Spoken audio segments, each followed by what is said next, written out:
All right, let's get the ball rolling here, folks. My name is Antoine, the Complex Games Apologist, and I'm going to be talking about the very first campaign setting for RPGs that I came into contact with as a kid. I had the Rules Cyclopedia for Dungeons and Dragons. That was the first version of D&D that I had my hands on. I think I got a hold of it in the first, second grade or so. And I had no idea what I was doing. I didn't understand what an adventure was. Many of the times I didn't understand how character creation works. And I was alone. It was sort of the middle of the Satanic Panic era. And I was maybe the only kid bold enough. And I happened to have a bag of really cool, well-worn dice, Crown Royal bag. And my dad alleges that he never used it to play D&D, which is bizarre to me. I guess he used them for something else.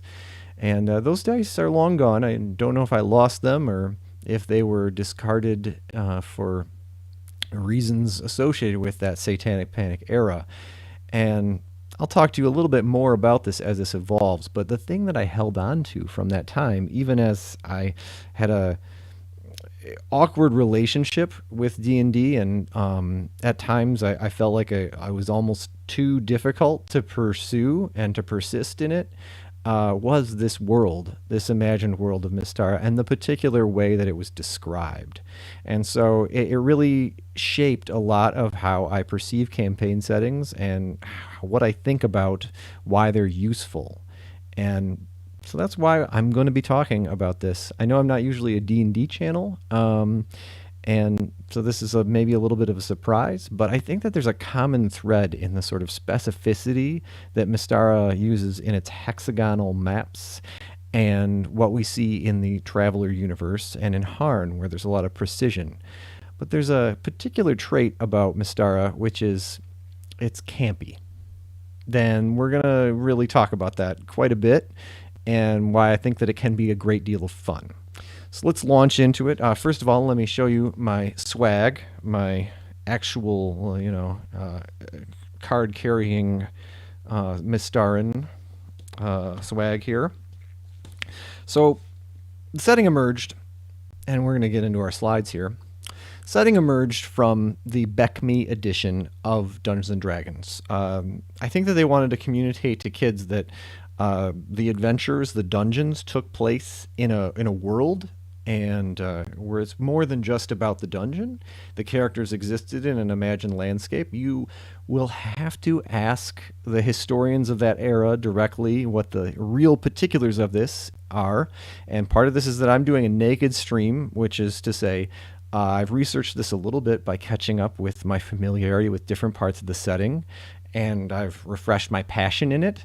One thing that I haven't done is, really delve deep into quotations and things like that. I haven't done a ton of legwork journalism just to make this thing, because I want to preserve the passion. This is something that I was inspired to do today, and I put together kind of on the fly, and I hope you enjoy it. So, like I said, before BECME D&D was BX. And in that particular one, I think there may have been a map of a world. There wasn't a whole lot else to suggest that there was an official campaign setting for basic D&D. And I think Greyhawk was sort of coming along around 1980 as a counterpart, but it wasn't official in the same way. And so the interesting thing is that Mystara, which it wasn't called that yet, it was called the Known World, was the first sort of idea of creating a shared legendarium, a shared environment for adventures and campaigns from different dungeon masters to take place in. And the project kind of matured outside of TSR's domain, as I understand correctly. This is not a history lesson, though. And let's talk about how it started to develop, because it definitely took off. They made a lot of content for this in the original sort of 1980s pre-Satanic Panic flowering of the game era. And what they did is they created these gazetteer modules, which were very focused development around a particular country within the known world. And this is where the camp comes in, because each individual country in the known world was dialed up to the 10, dialed up to 11 with sort of the themes, the pastiches, the recognizability of what was going on here. And I think the idea was that each of these was, in some ways, some respects, a campaign setting in its own right, especially for basic and expert adventures. By that I mean levels 1 through 3 and then levels 3 through 6. And I know the colors popping behind me, that's sort of frankly interesting. We'll have to work on that one. I don't know exactly why that's the case, but I did want to make sure that this looked good, and so I'm glad that it's doing so, at least in still frames. The surprises will keep coming. So the Kingdom of Irendi, for example, and let's just zoom and enhance on this cover illustration to give you a little bit of a tell, really brings to life a lot of what's going on here. This was intended to be a location that would have some kind of pirates and Caribbean themes, and to the point that it even was described, I believe, as a tourist attraction, a place where people from the rest of the known world would come to unwind. And you see literally a paddle wheel, or an image evocative of a paddle wheel steamer. And this gives us another tell that Mystara actually has an interesting take on technology and the aesthetics of sort of a pseudo early Enlightenment era as far as what's going on with the development of society. And this is really kind of a strong point for me. There's no cannons and there's not a lot of firearms in the art, but what there is an advancement in political systems and in sort of where the world is going. And we see this mature as the setting goes on. I think it's important, before we go too much further, to, recognize that in the era that this was originally created, I don't know that they really thought twice about the level of pastiche that took place with some of these areas within the campaign settings. And it's very interesting that over the last year, with the OG sort of very long dunk session that took place on the original Oriental Adventures book for AD&D, vintage 1981, and they didn't really go at a lot of other things as far as kind of finding objectionable things and criticizing Wizards of the Coast for continuing to profit from Oriental Adventures. And I believe there's even been some speculation that the reason that the Gazetteer series was not up on Drive-Thru RPG to buy, I think somebody said that, but there's been some speculation that the reason that they took a while to get them up there is because it was tough to make some decisions about whether this stuff was cringy or sort of Orientalist. And by that I mean that there was an aesthetic which sort of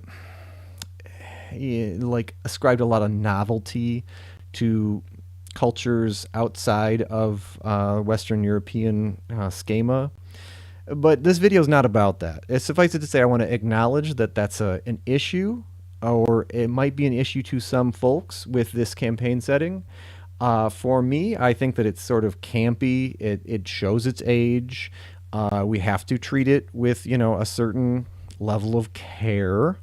And frankly, that's true of most media that's older.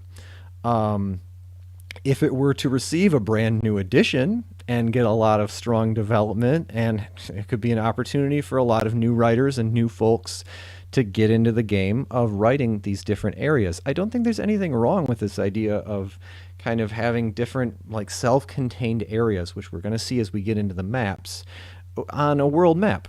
And even to kind of have it be a little bit four-color-ish in the way that it approaches these things. Let's get on with it, though, because I want to show you some maps, and I want to show you some pretty things for this stream. Let's get going.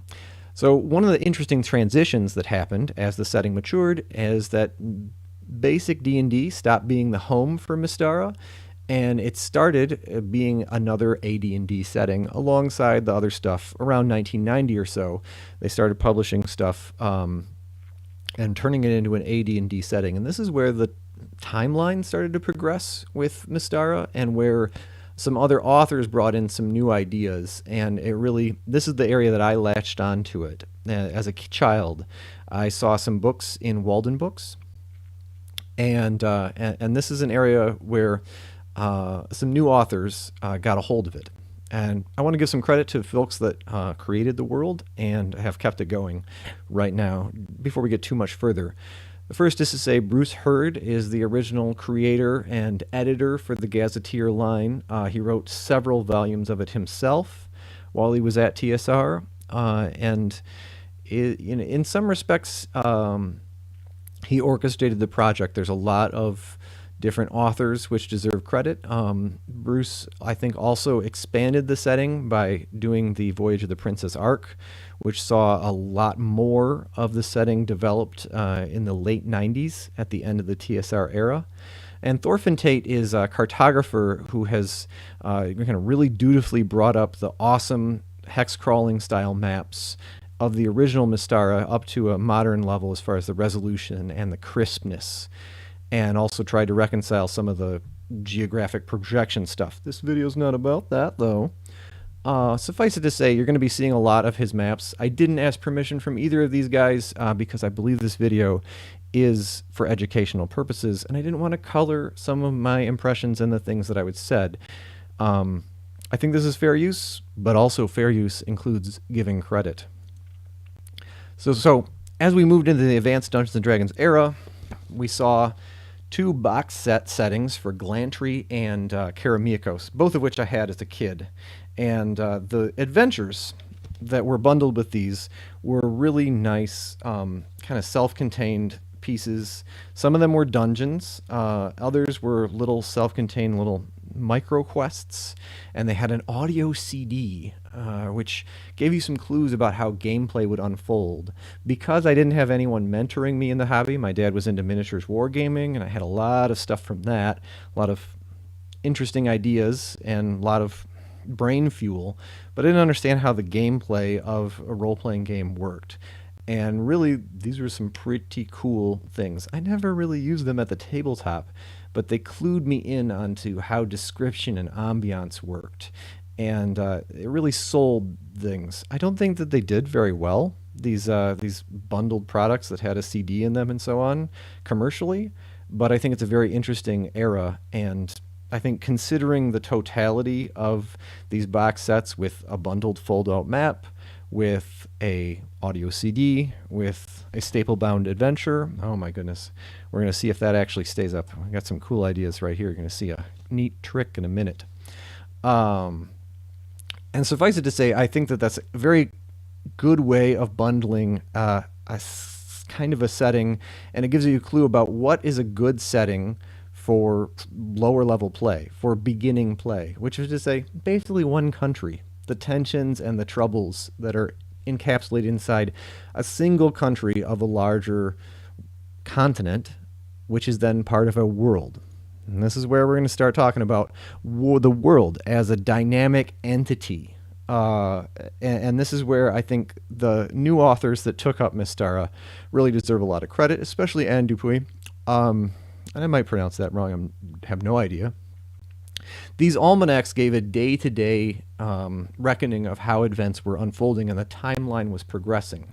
So if the late 80s and early 90s were an era where campaign settings had this idea of timeline progression, and that suddenly the gods are all dead, or suddenly the empire is fracturing and falling apart, as it was with the original Traveller universe, in Mystara, while they did do some of those big shake-up things where they deleted whole countries and, you know, had cataclysms, and boy, that was real popular around 1990 in the world of campaign settings.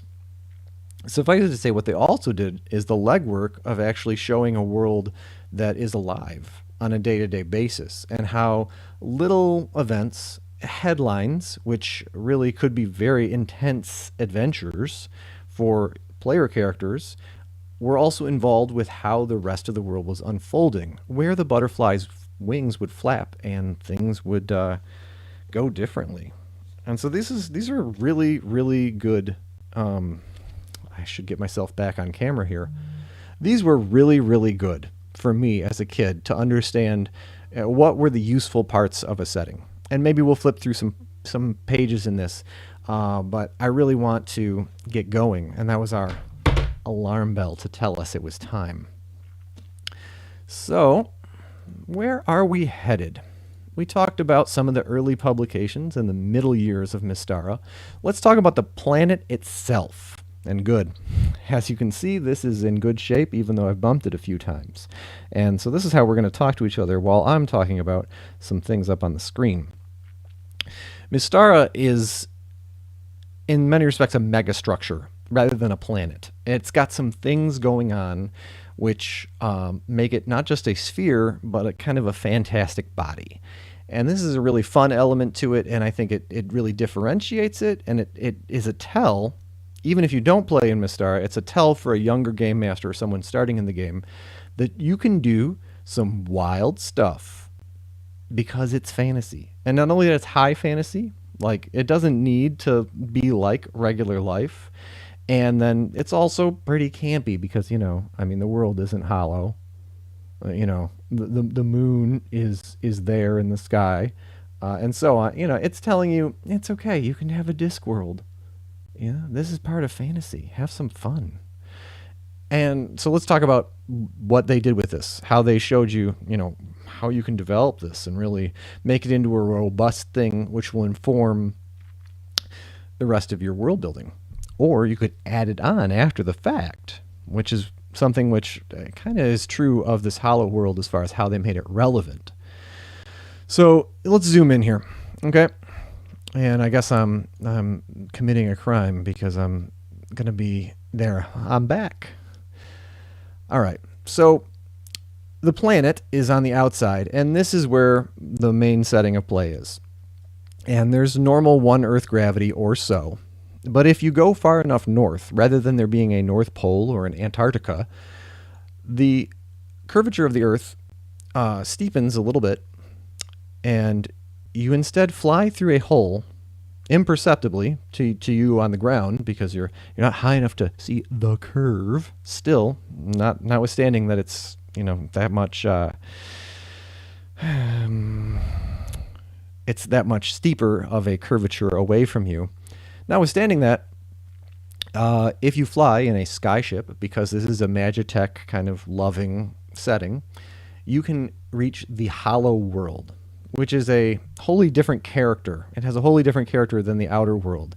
If stuff just happens in the outer world and things are let to happen, the Hollow World, the inner world, is a curated space where the immortals, which are a little bit different than gods as far as their role in the world and how they act and whether they can die and other questions like that, I would characterize them as weaker, frankly, than gods, although they provide clerical spells and everything, but also more involved.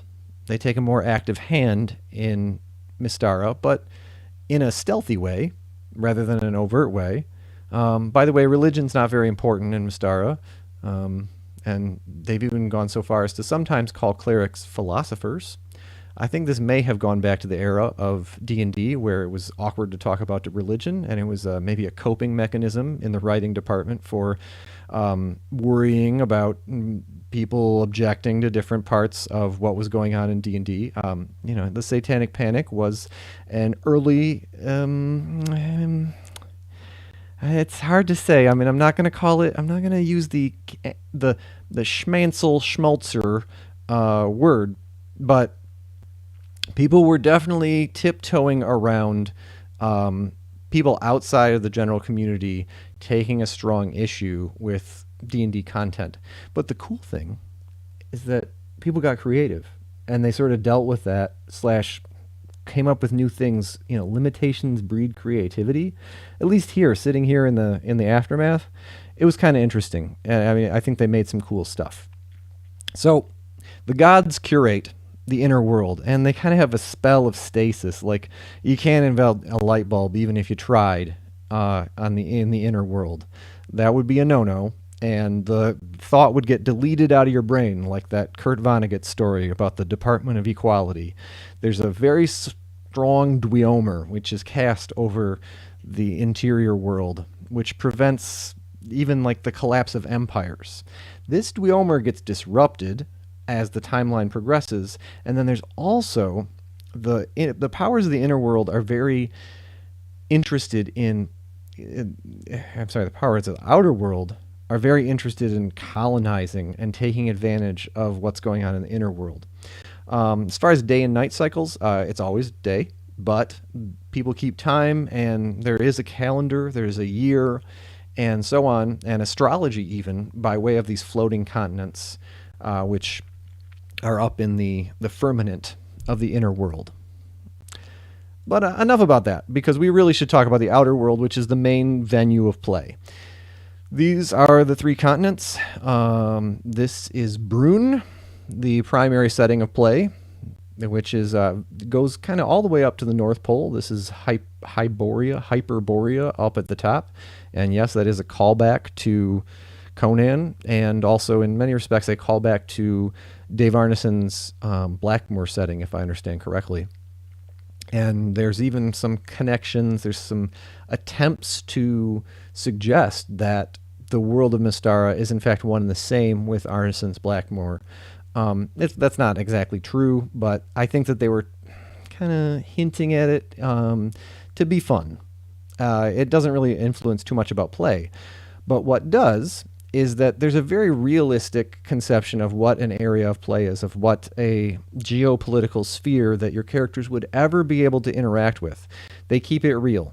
Okay, so I see a lot of people draw their campaign worlds, and they draw this. And then they fill in one continent, and they say, this is the empire of such and such. And they fill in another continent, and they say, well, this is the patriarchy of whatnot over here. And there's, the entire map gets colored in very quickly with political units. That's not the case here. First of all, this entire southern continent of Davania doesn't have a great deal of civilization. It doesn't really even have a great deal of humans. It has some other species which are at differing levels of development. And it's generally kind of in a pre-civilizational state, or at least one other way might be to say it is to say it's in a pre-urbanization state for sure, and maybe pre-technological. That might be a more acceptable way of conceiving of it, but it's definitely a region of the planet that is got dinosaurs and stuff. And it's so the great powers of the known world are just not too involved with it. So suffice it to say, this is the known world. See, as we zoom in here, this is gonna be clunky. This is the actual setting here, and we're gonna zoom in one more time.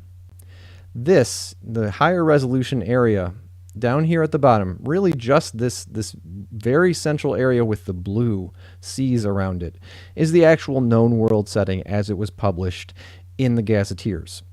And that's saying a lot because they made 24 books that just developed that area. And if you think about it, I think that this was kind of spot on as far as like how long can a character walk? How far can a character teleport before, the limitations on teleport? Like, can we teleport to the next country over? Overland flight, there's a crisis in the next country over. Should we respond? The answer to that question might be yes or no based on the distances. And so this map actually can say yes or no to those questions. And that's where specificity in maps and specificity in distances actually enhances other parts of the game. And that's one of the areas that I really wanted to talk about in this stream, which I have no idea. If you're enjoying this, I'm going to check on chat in a little bit. And maybe you have some questions to kind of enliven things, or some areas that you'd like to hear me talk about. Suffice to say, this is the real region that they developed. And as we get closer, now we're really getting into a map by Thorfinn Tate where he stitched together the different maps from the different booklets from the original Gazetteers to assemble this kind of edifice, which is really speaks to the level of detail and the level of granularity. And you also start to get an idea of how this is very four-colory as far as how there's a desert. What is that desert doing in the middle of the map? How's that possible? And then there's this one area of dense forest. That's okay. That's weird. And why does this river, flow across this high plateau, but then it kind of goes straight through a mountain range to get to the ocean? They don't worry about those things. You know how when you get in a debate about map making, sometimes in some world building groups, and you say that river keeps diverging, or those rivers are running in circle. They don't run downhill towards the sea. Those things are important to me if I was drawing a map. But frankly, I think it's kind of fun to see where things go by taking some of those sensibilities and mixing them with the sensibility of like a little bit here and a little bit here, and let's put some happy little halflings over in this corner of the map, and then kind of figuring it out later how it all goes together. And that's one of the things that I think that the Poor Wizard's Almanac era of Mystara really did, is kind of come up with how it worked as a beating whole. So let's get into it. Let's keep zooming and enhancing. And this is where I'm going to pause and I'm going to look at our good friends in chat. So, how's everybody doing, first of all?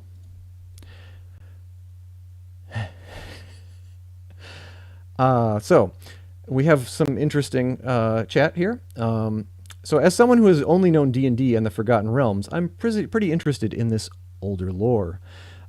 Thank you. And I hope to kind of introduce it in a way that will be fun and kind of enliven it and show where there's some good value. I think that these hexagon maps especially are something which I find really useful for counting out distances when the party is in a mid-level range. And they're using things like overland flight, they're using things like teleportation and shadow walk. And so as they're traversing these really vast distances, what kind of terrain are they passing by? What kind of cities are they flying over? And, what sort of intervening stuff that's normally glossed over as connective tissues or a line on an Indiana Jones map could actually become a part of play. And Mystara is definitely the kind of campaign setting where it's literally possible for your player characters to be riding on Pegasuses, urgently responding to some crisis in the far side of the world, and they're just fly, Shadowflex, fly, and they're trying to get there really fast, and this could literally happen. An evil wizard, calls upon his red dragon allies to launch an interception flight. That's an actual thing, and on the way. If you can imagine things like, if you watch the Operations Room, which is a great channel here on YouTube, the raid on the Falklands, where the United Kingdom kind of stretched out these really terrible capability bombers to fly tens of thousands of miles. They literally daisy-chained air-to-air refueling together to get out and do some geopolitics stuff. But the scenario, that moonshot moment where people are really stretching their capabilities and the world kind of has some constraints and there's some pushback, like what are the dangers if we push this hard? A setting with this kind of specificity with the hexagonal maps can help you with that. And it's an inspiration, frankly. Even if you don't use it, de facto, if you don't actually make it into your official setting, taking little bits of it, cutting and pasting for when you have those sorts of moments or sequences in your own gameplay can be really valuable. So suffice it to say, let's get back at the map, and I'm going to do a survey of the different countries on the map in the original Gazetteer series based on my own reckonings and how I perceive them as a pastiche. You're going to see a resemblance to a more popular and more up-to-date campaign setting that's put up by a company that rhymes with Schmizo. And I think that actually, in some respects, Schmolarian is uh, it's another take on the same idea. There are a lot of similarities between the two. Okay, so I'm gonna often say this is fantasy X. This is fantasy country, or this is a fantasy version of this, or this is basically bleh. And that's really in character with how the setting is developed. I'm really not trying to oversimplify things. That's sort of the personality of how they did it. So let's go. The Five Shires is literally the Shires from The Lord of the Rings. What I mean by that is that it is a region where halflings, in particular, the bushy-footed kind of hobbitish kind that wear vests and enjoy eating, and generally just enjoy a simple life, have established a political unit unto themselves. So they're not really big on urbanization, and they're also really prefer food.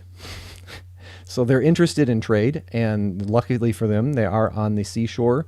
This also means they have to deal with naval conflicts which pass them by, and they are on the way between different kind of areas of the map, which can be less than hospitable. So they need to organize their defense, and sometimes their desire for a simple life is contradicted by the monsters, which are all over the mountains. And there's a great fecundity to the monsters in Mystara. There's kind of a magical abundance to humanoids, which is, I understand that that's a thing that is an item of debate in Dungeons and Dragons culture right now. But suffice it to say, these mountain ranges are often written about as a perennial source of trouble for these more civilized countries. And the case is especially true in the Five Shires. Moving on, the Grand Duchy of Karameikos is maybe the default setting of the default setting. Little Keep on the Borderlands, and I believe also Quest for the Unknown. In some iterations of those adventures, they take place by a town called Threshold, which is up the river here, getting closer to the mountains. And this is a country which is newly independent and was a conquest of the neighboring Empire of Thyatis, and essentially a very wealthy noble who had already gained dominion. The empire is in a lot of war debt from its ongoing conflicts with another great power, and he buys in the Grand Duchy, and he buys de facto independence from the mother country, and then later on, he declares full independence and kind of founds his own dynasty. He does so by taking an alternate tack as the conquerors, as the Empire did. So if the Empire of Thyatis came into this previous country called Traladara, which has a lot of Slavic undertones to it, and it is a pastiche largely of Slavic culture and of pre-Christian Slavic civilization. He took a tack of cooperating and fifing new lords from among the Traladaran population, and in some cases even reeling back a lot of privileges of the conquering and colonizing Thyacian ethnicity.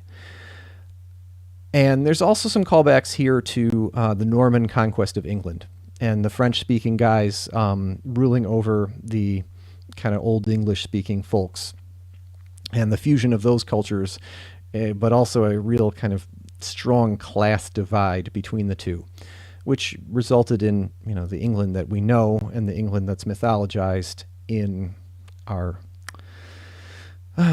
roots, in our fantasy roots, or at least in the fantasy roots of much of the hobby. And I really want the hobby to become more inclusive, and I would love it if there were other campaign settings which didn't have such a Eurocentric tack, but got the same level of attention as this got. Let me be very clear about that. Let's move on. The Empire of Thyatis is fantasy Rome.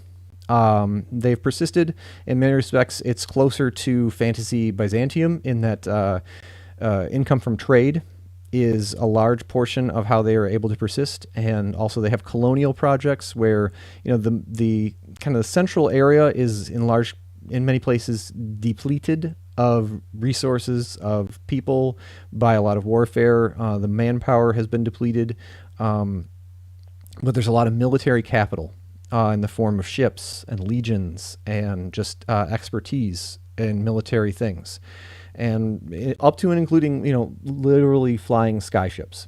And so the Empire of Thyatis is engaged in a great power war with the Empire of Alphatia over here on the Isle of Dawn. And that's the thing that's depleting their coffers. And it's also kind of a central theme of the developing timeline in Mystara. Okay, let's move on to another, and this is one which probably would be regarded as troublesome or an item of debate in present day Dungeons and Dragons culture. It's the Emirates of Yularum. It's fantasy. It's fantasy Arabia. It's high fantasy Arabian Nights land. No joke. That's what it is.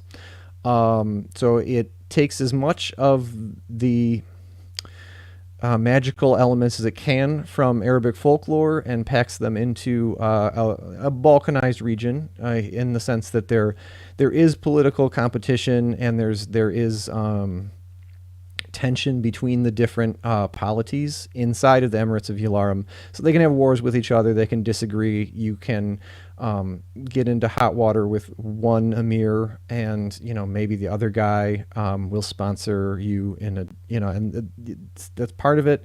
And the other thing is the competing trade routes, and the importance of trade, as this is sort of an overland route which connects some valuable kind of parts of the setting, and trade is a really strong driver of some of this stuff. But the overriding thing is they want to pack in lots of fantasy tropes, and they want to pack in opportunities across Mystara for you to experience all the different monsters in the Monster Manual and all the different fantasy tropes. Sometimes this includes some trampling on, sometimes it becomes a bit insensitive or not very thoughtful. This video is not about that, but I'm not going to paint it over. Okay. And there's strengths and weaknesses, frankly, to this strategy of pastiche.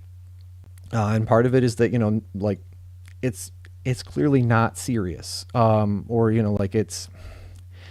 it's meant in good fun. Even, harm may be done and bad impressions, may be formed, but I don't want to say but.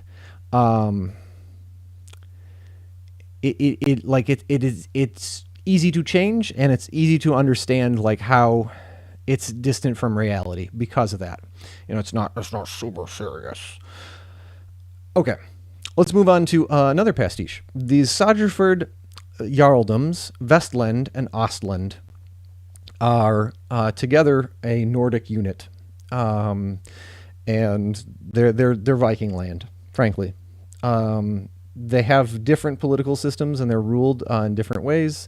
And the evocation here is of Scotland under a Viking rule. The evocation is of Iceland. The evocation is of Denmark and Norway, and so on. And so there's kind of a constant political tension going on. And like with the Normans, who became kind of experts and valued mercenaries in the Middle Ages, and literally ended up being guards to the emperor in Constantinople, these guys, their military and their naval expertise, it plays a strong role in the conflicts between Alphatia and Thyatis. Alphatia is sort of the other. They're a magical. They live over here, up this way. They're a magical civilization from another planet, and they use magic very liberally in their dominion. And rather than applying a lot of manpower and technology, it's kind of more focused on learning and their objectives, why they want to hold on to a large area of empire. It seems to be largely informed by their desire to have a lot of magical power from the region. Like they like mana more than they like manpower, resources, land. They kind of, if you look at the maps of Alphatia, which I don't have one here because I ran out of RAM, because these are such big maps. There's a lot of desolation and there's not a lot of urbanization, and that's in large part because there's a value placed by the Alphatians on the land itself. But it kind of it approaches covetousness, and in the events, which I'm not going to kind of spoiler, that unfold in the timeline progression, Alphatia does have a reckoning to pay for what happens to them. Continuing northward, the Ethengar Khanates is fantasy Mongolia. That's it. It's a Turkic people inspired, very heavy on warfare. There's a kind of a subtextual danger that they may invade Galantry, as Genghis Khan set up the Yuan dynasty in China. There's this tension that they have the manpower and the military expertise to do so. But there's a lot of kind of interesting, fun development of a steppe, of a Great Plains type setting as a fantasy environment, because you really think of like an agricultural, bucolic, high fantasy region, and as the kind of the core D&D idea. There's an enchanted forest, and there are the dangerous mountains, and you think of like, okay, there's the giant plains. Okay, well, what are the features? And I think you can see here on the map, a lot of work was done to add some nuance to that and to actually develop some ideas. Okay, where do we go? How is this not just a featureless plain? Work was done. There's a skyship passing over my house. It sounds like there's some kind of military jet passing over, which happens from time to time. It's a bit distracting. All right, so moving clockwise, let's talk about the Principalities of Glantry. This is a region which is ruled especially by magic users. Clerics are actually outlawed here. Clerical magic and religions are literally kind of like you can't cross the border. And the different magical families are they practice kind of some attempts to cultivate greater magical talent by inbreeding, and there with the accompanying derangements and deformities occasionally. So there's some secretly, they're all vampires, magical principalities. There are some secretly, we all caught werewolf stuff, and so this is very common, a lot in common with Ustalav, the country in Galarian, as far as how it is. It's got a lot of different smaller areas of pastiche within it. At the center of it, and the thing that holds it all together, is a really nice pastiche of Venice, of a city of canals. Glantry City has this institution of academic learning, and knitting it together is it's at the confluence of all these rivers. And one of the pretensions is that in a pre-industrial era where there's not railroads, these wizards especially really need to move around high volumes of goods, and they do so by barge largely. And that's sort of one of the things that describes it. And the interesting thing is that Glantry City is also sort of a neutral ground. It's if all the other principalities have their various dominions, this is a parliamentary city, which is has its own jurisdiction apart from the peculiarities of how different principalities might be governed. Underneath of Glantry is also the source of all magic in the world. I'm going to spoil this a little bit, or rather I'm going to talk about it, is that the reason that Glantry is especially magical and why there are curses like vampirism and werewolves and so on The reason that that's such an acute dimension is because there's a magical object, an orb, which is buried under Glantry City, which is a fragment of an asteroid, which hit Mystara a long, long time ago, and is the magical radiations which come from it are literally the source of all magic in the world, arcane magic. And so by harnessing through the Jack Vancian powers of memorizing crazy symbols in your head and then watching them burn up in neuron combusting fires inside your brain, that's what Glantry sits upon. And so there's also a coveting of that power, and this pulls them into the great power conflict between Thyatis and Alphatia, and also Glantry ends up fighting its own wars with Thyatis as things unfold. And the Magitech situation also escalates a great deal, and Glantry is kind of at the forefront of that. There's some really fun art, which maybe I'll be able to find in this book. Let's see. Nope, it's in the other book. Suffice it to say, a cool region. The Broken Lands are literally lands that are broken.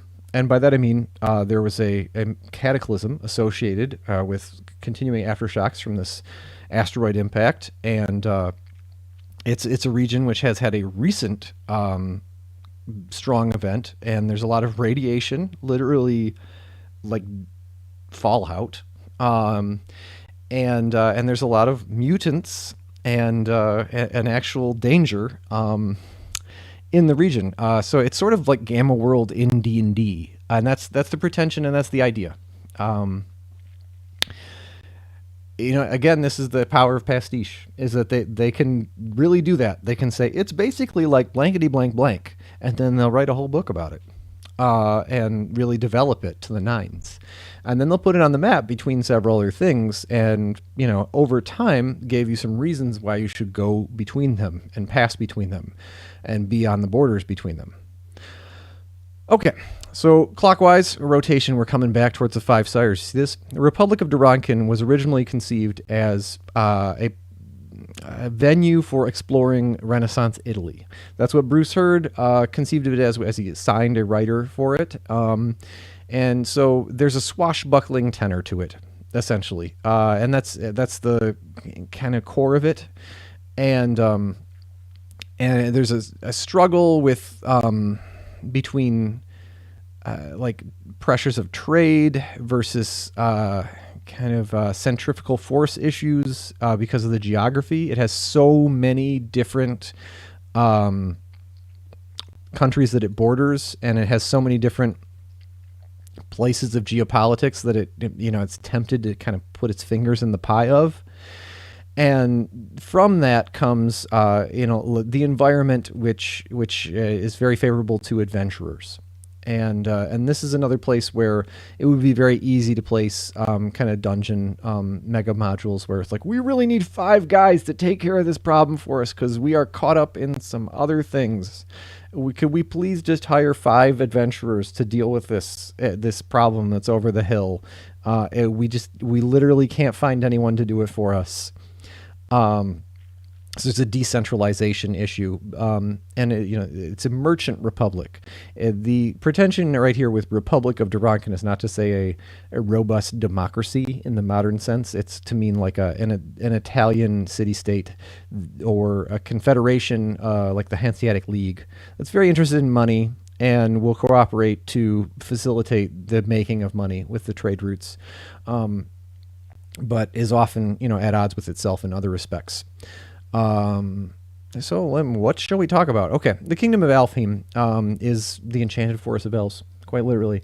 That enchantment shatters. So the idea here is that we're evoking Lothlorien, we're evoking to a lesser extent Fangorn Forest from The Lord of the Rings, and at some point, covetous of the service elves, kind of really paradise, frankly, that forest is poisoned.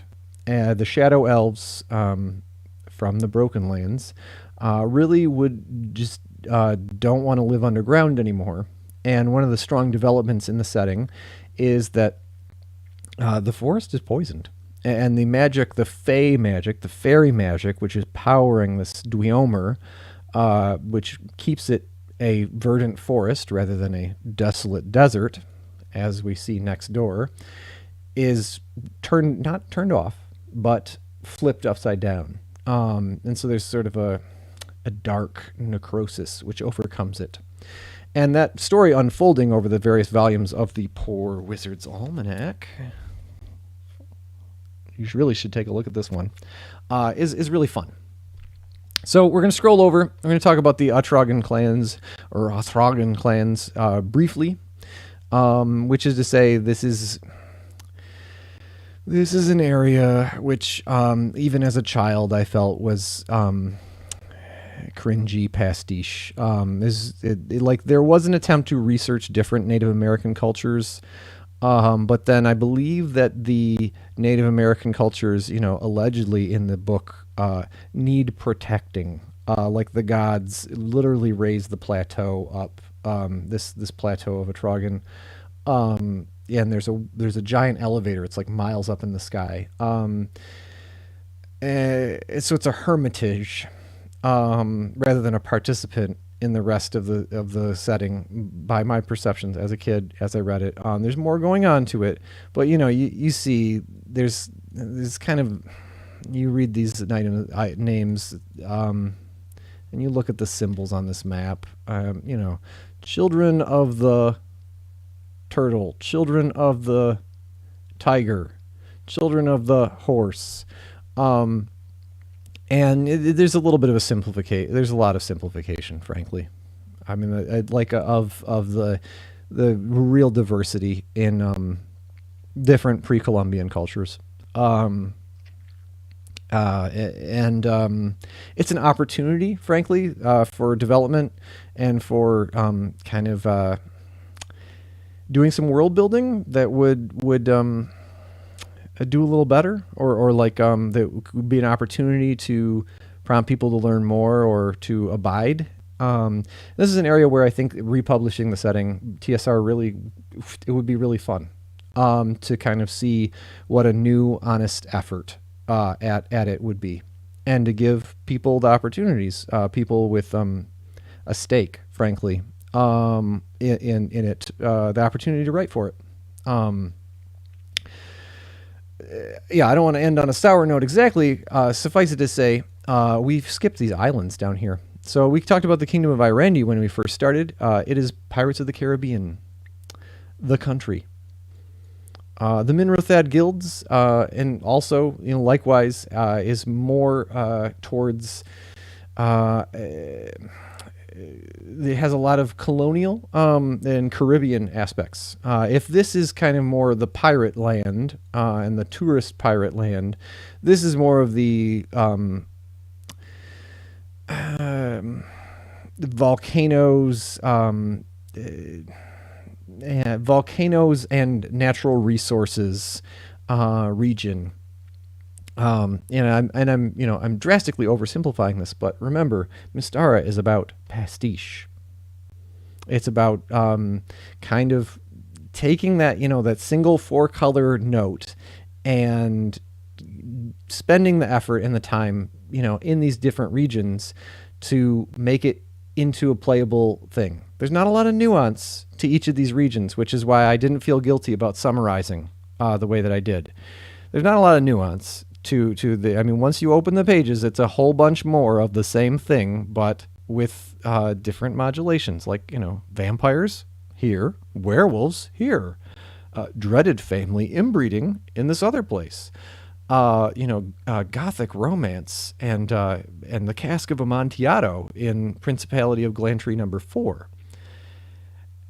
It's fun for what it is. It's dated, and it is an image of what a collaborative setting that a lot of different authors could put together, and how a setting with a lot of different authors could be put together. That means it has its high and low points.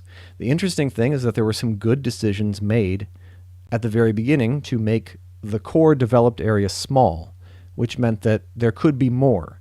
It also meant that as they escalated things and had more growth in the setting and more conflict, more wars between Thyatis and Alphatia, they had the room to make that into something which could embroil the rest of the world. If Thyatis and Alphatia each occupied their own continent and there was an ocean between them, that would be the end of it. But instead, all these other countries, found themselves having to make difficult choices and watching as Thyatis is going bankrupt.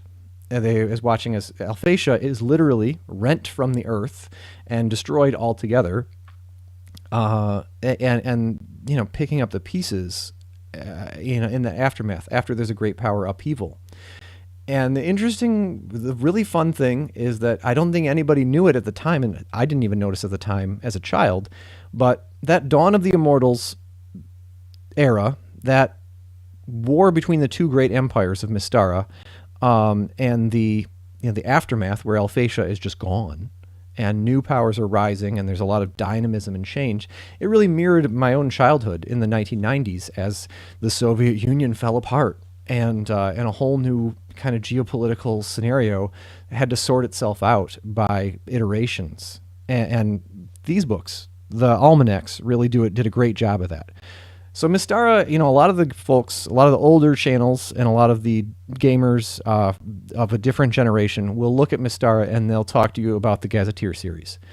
And they'll talk about, how there's a nice focus. There's a lot of development. They really get down into regions, and there's a focus on adventures and adventurers.